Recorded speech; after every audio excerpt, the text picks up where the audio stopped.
Hi there, Jen Russell. Today I would like to go over some variations on a position called quadruped or hands and knees.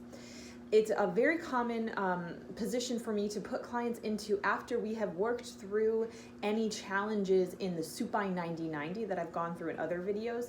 This is a really natural next step. It actually follows our own progression when we were babies, when we started out in that on our backs and started working on core and trunk stability and moving our limbs. And then once we mastered that and rolling over and holding up this heavy head of ours, we then start the crawl progression.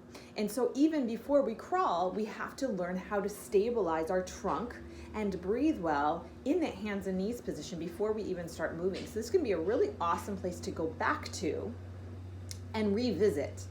It can be a really great warm-up if you're going to be doing more complicated movements. So it's like many things that I go through and talk about, it can look real simple, but be really challenging to maintain all of the positioning cues. So let's start out, and please enjoy my super classy felt Christmas tree with Velcro decorations behind me.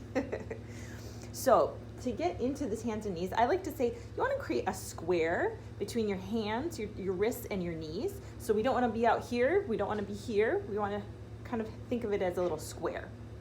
The positioning cues I've gone over in all of the other videos are still here.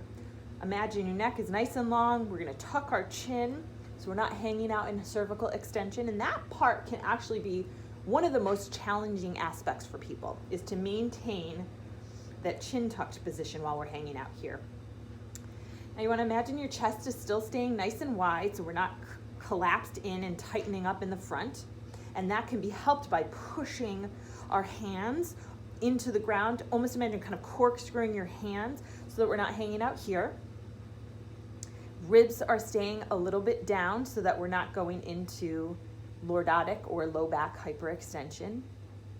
And we want our feet to be curled this way. If we're here, we're going to potentially start overusing our calves. So we're going to put our feet like this, and imagine that the weight is kind of evenly distributed between your pinky toe and your baby toe.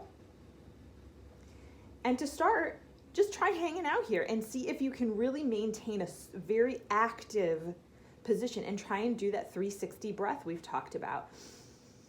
In and out through the nose ideally, but if you can't feel any abdominal contraction on the exhale, then you can feel free to go a s or a shh.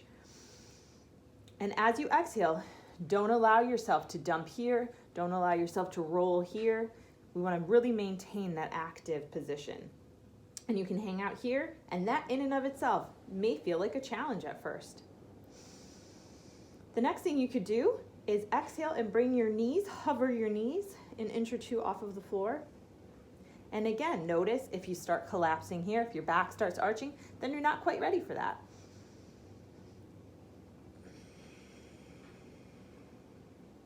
You can hold up in that position, or at the end of your exhale, let your knees come back down, inhale, and go back up. Another variation is you could lift a hand and an opposite knee. If when you go to lift your knee, you feel your body starting to collapse one direction or another, then just do the hand. But again, the opposite hand and the opposite knee are maintaining a really active contact with the ground, so you get some nice serratus and lat activation and nice abdominal contraction. And then if you're feeling like all of that feels manageable, you can tap opposite knee to opposite hand. You can then do what we call an elevated crawl. And crawling is one of those things that feels and looks potentially like it's super easy, but you go to do it, and sometimes our brain, we haven't crawled in so long that our brain has absolutely no idea how to do it anymore. All the more reason to do it. Anytime we're having to cross-coordinate the two sides of our body is a really great thing. It's really great for our brain. Running is one of those activities that people think of as being really simple, but upwards of 95% of the time when you're running, you're on one limb.